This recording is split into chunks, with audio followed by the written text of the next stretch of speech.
اجتماع الفدرالي الأمريكي، ولكن هالمرة بالذكاء الاصطناعي.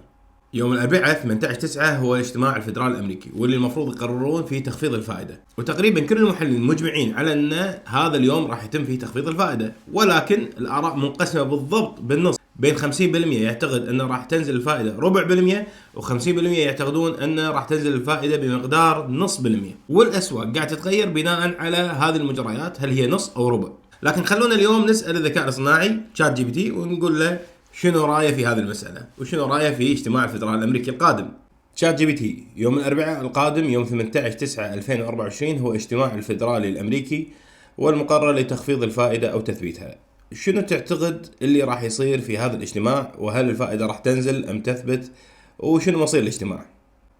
بالنسبة للاجتماع الفدرالي الأمريكي القادم يوم الأربعاء 18 سبتمبر 2024، من الصعب التنبؤ بشكل دقيق بما سيقرره الفدرالي بشأن أسعار الفائدة. بناء على البيانات اللي انت تقدر تقراها وتحللها، تقريبا تعتقد أن التخفيض ربع نقطة ولا نصف نقطة؟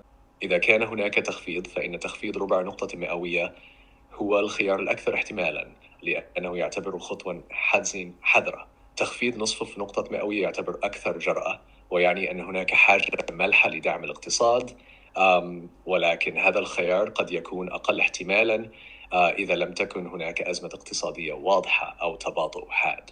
في النهاية القرار يعتمد على البيانات الاقتصادية الأخيرة، مثل التضخم، معدلات البطالة، النمو الاقتصادي، وأي مخاطر قد تكون متوقعة. إذا كانت هناك علامات على استقرار التضخم وعدم وجود تباطؤ اقتصادي كبير، فإن التوقع بتخفيض ربع نقطة يكون الأكثر منطقية.